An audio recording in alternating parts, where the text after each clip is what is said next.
உங்கள் எல்லாத்துக்கும் வணக்கம். நான் இன்றைக்கி பேசுகிற டாபிக் எதை பற்றி பேச போகிறேன் நீங்கள் எல்லோரும் பார்த்துட்ருக்கீங்க.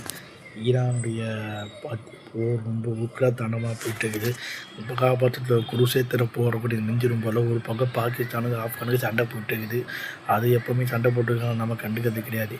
இந்த பக்கம் ஈரான் ரொம்ப கத்தார் ஒரு பக்கம் அடிக்குது, ஒரு பக்கம் சவுதி அரேபியா அடிக்குது, இப்போ யுஏவி அடிக்குது, அதுக்கப்புறம் பக்ரைன் அடிக்குது. ஏன்னா ஒரு நாடு நான் சொன்ன நாடுகள் எல்லாமே அமெரிக்காவுக்கு ஆதரவான நாடுகள், அமெரிக்காவுடைய அந்த ஆயுதங்களை வைக்கிறதுக்கு ஒரு ஹெல்ப் பண்ணுறக்கூடிய நாடுகள். இதனால் ஈரான் இப்போ இருக்குது அமோனியா கொன்னதால் உக்கிரத்திற்கு ஈரான் பேச்சுவார்த்தைக்கு நாங்கள் தயார் இல்லைன்னு சொல்லிடுச்சு. ரெண்டாவது ரொம்ப ஒரு மோசமான ஒரு போராது போயிட்டுருக்குது. துபாயில் இன்னும் குண்டுமலைகள் பொழிந்து கொண்டு தான் இருக்குது. பதிலுக்கு இவங்க போட்டு 40 பேரை கொண்டுருக்காங்க. அதாவது ஜெருசலம் மேற்கு ஜெருசலத்தையே அடிச்சிருக்கு ஈரான் அங்கேருந்து. ஸோ அதனால் ஒரு பக்கம் பதட்டம் இருக்குது. இதனால் இன்னொரு முக்கியமான விஷயம் வந்திருக்கு நியூஸு என்னென்னா, நம்ம இஸ்ரேல் அதிபர் நேதான்கூடைய அந்த ஹெட் குவார்ட்டர்ஸ் இருக்கு இல்லையா, இஸ்ரேலுடைய அந்த பிரதமர் அலுவலகத்தை அடிச்சிருக்காங்க. இதனால் நேதான்குக்கு என்ன ஆச்சுன்னே தெரியல. எந்த விதமான தகவல் அவரை பற்றி ஒன்றும் கிடைக்கல. ஸோ ஒரு விஷயமே ஒன்றும் டிக்ளேர் பண்ணாமல் இருக்கிறாங்க, அவருக்கு என்ன ஆச்சு என்னதுன்ட்டு. ஸோ இது ஒரு பக்கம் போயிட்டுருக்குது. இந்த ஈரான் இஸ்ரேல் போர் ஒரு பக்கம் போயிட்டுருக்குது.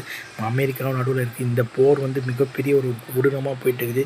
இதனால் துபாயில் இருக்கக்கூடிய நம் தமிழர்களும், முக்கியமாக இந்திய தமிழர்களும், பல மலையாளிகளும், பல வெளி மாநிலத்தினர் கிட்டத்தட்ட 170% வெளிநாட்டை தான் இருக்கிறாங்க. அவங்க ரொம்ப பிரச்சனையில் இருக்காங்க. அந்த நாடு மக்கள் அடைக்கலமும் உணவும் கொடுக்கப்படணும்னு யுஏஇ அதிபர் சொல்லியிருக்காரு. ஸோ இதை நம்ம வரவேற்கும். நோம்பு டைமில் கூட அவங்களையும் பார்த்துக்கிட்டு நம்மளையும் பார்க்குறாங்க. ஸோ யுஏஇ ஏன் சம்மந்தம் இல்லாமல் அடிக்கிறாங்கன்னு தெரியல. இவங்கெல்லாம் அமெரிக்காவுக்கு கட்டுப்படுத்தக்கூடிய நாட்கள் எப்படி நம்ம அதிமுக பாஜக அடிமைப்பட்டு இருக்குது, அது மாதிரி அமெரிக்காவுக்கு அவங்க அடிமைப்பட்டு இருக்கிறாங்க. அவங்களாம் எதிர்த்து நிற்கிற ஒரே நாடுன்னு பார்த்தோன்னா ஈரான். இந்த ஈரானோட முக்கியமான ஒரு உயர் தலைவர், அதிபருக்கு இணையான உயர் தலைவரை கொன்னதால் ஸோ இப்போ வந்திருக்கக்கூடிய அந்த காமனியுடைய ஆதரவாளர்கள் ஈரான் புரட்சிகர இராணுவப்படை இஸ்லாமிய புரட்சிகர இராணுவப்படை கொலை செய்யாமல் சபதம் எடுத்திருக்காங்க. இத்தனைக்கும் இந்த நோம்பு டைம்லேயும் சாப்பிடாம விடாமல் அவங்க அடிச்சிட்ருக்காங்க. ஸோ இது ரொம்ப உக்கிரமாக போயிட்டுருக்கு. இந்த போர் கிட்டத்தட்ட பல லட்சம் தமிழர்கள் அங்கே இருக்கிறாங்க. அவங்களுக்கு என்ன ஆக போகுதுன்னு நம்ம ஒரு பக்கம் பயந்துட்டு இருக்கிறாங்க. ஸோ அமெரிக்காவுடைய 2 கிணறு சவுதி அரேபியாவில் அடித்து கொண்டிருக்காங்க. ஒரு நியூஸ் வந்துட்டுருக்குது. மேலும் 2 கிணறு அடிச்சிருக்காங்க. ஒரு இந்தியர் மரணம் அடைஞ்சிருக்காராம். அவருக்கு நம்ம ஆத்மா சாந்தி அடையட்டும். போர்னு உயிர்கள் போகதான் செய்யும். இதே ஈரான் 2009 இலங்கையில் நடந்த போருக்கு இலங்கைக்கு ஆதரவாக ஆயுதங்களை கொடுத்து உதவி செஞ்சது. பல லட்சம் தமிழர்களை கொண்டு குவிக்க இதே ஈரான் காரணமாக இருந்துச்சு. ஸோ அவங்களுடைய சாபம் தான் இப்போ நம்ம ஈரான் மக்களை அழைச்சிட்ருக்கான்னு தெரியல. ஸோ அதை பார்த்து தமிழர்கள் வருத்தப்பட்டு சந்தோஷப்படலை. ஈழத்தமிழரும் சரி, தமிழரும் சரி, நம்மளுடைய வலியை அவங்க இப்போ உணர்றாங்கன்றது புரிஞ்சுக்கிட்டு தான் இருக்கிறாங்க. ஸோ நம்ம இந்த நேரத்தில் உலகத்தில் அமைதி தான் நமக்கு முக்கியம். போரும் ஆயுதம் எந்த விதத்திலும் ஏற்படாது. இப்போ போயிட்டுருக்க இந்த போர் எப்போ முடியும் நமக்கு சரியாக தெரியல.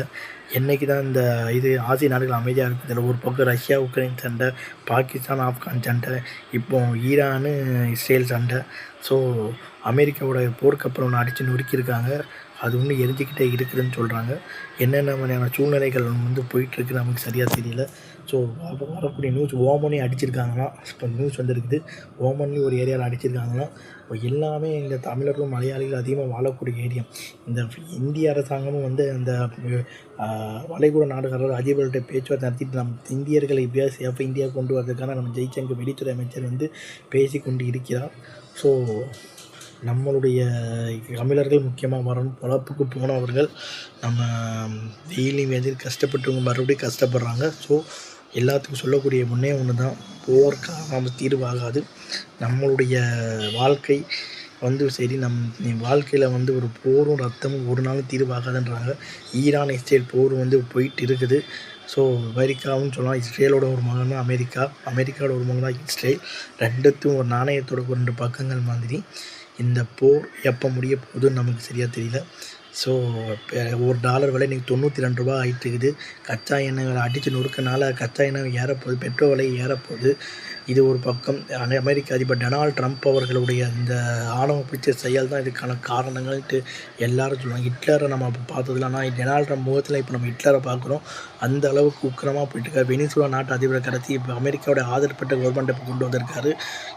இப்போ ஈரானு பாலஸ்தீனம் இப்படி போயிட்டே இருக்கிறதுனால அமெரிக்கா வந்து இப்போ 3ஆம் உலகப் போருக்கு கொண்டு போகிற உலகத்தைன்றது வந்து கேள்விக்குறியா இருக்குன்னா, அப்போ இருக்கிற அணு ஆயுதம் இப்போ இருக்கிற அணு ஆயுதங்கள் அணுக்கு ரொம்ப மோசமா இருக்கக்கூடியது. ஸோ நம்ம என்ன பண்ண போறோம் நமக்கு சரியா தெரியல. பல மிஷின்கள் அடிச்சு ட்ரோன்கள இப்ப இறக்கிட்டே இருக்கிறாங்க. இஸ்ரேல் ஒரு பக்கம் மேற்கு ஜெருசலம் அடிச்சிருக்காங்க. இது இஸ்ரேல் அதிபர் நேதான்கு என்ன ஆனார்ன்னு நமக்கு சரியா தெரியல. நேதான்கு பார்லிமெண்ட்ல அட்டாக் ஆனதுனால நமக்கு என்ன அவர பத்தி நியூஸ் இன்னும் வராம இருக்குது. ஸோ எதையும் நம்ம பொறுமையா தான் பார்த்தாகணும். துபாயில வேலைக்கு அனுப்பின தாய்மார்களே, தயவு செஞ்சு நீங்க வந்து இதா இருங்க, அமைதியா இருங்க. முழு உங்கள் குழந்தைகள் உங்கள் உங்களுடைய கணவன்மாரும் உங்களுடைய அப்பா அம்மாவும் வருவாங்க. நம்ம வந்து அவங்க நல்லபடியா வரணும்னு கடவுள்கிட்ட வேண்டிக்கிறத தவிர வேறு வழி கிடையாதுன்னு சொல்லி என்னுடைய வீடியோ நான் முடிச்சுக்கிறேன். உங்கள் விடைபெறும் முத்து பிரகாஷ். பாய் பாய்.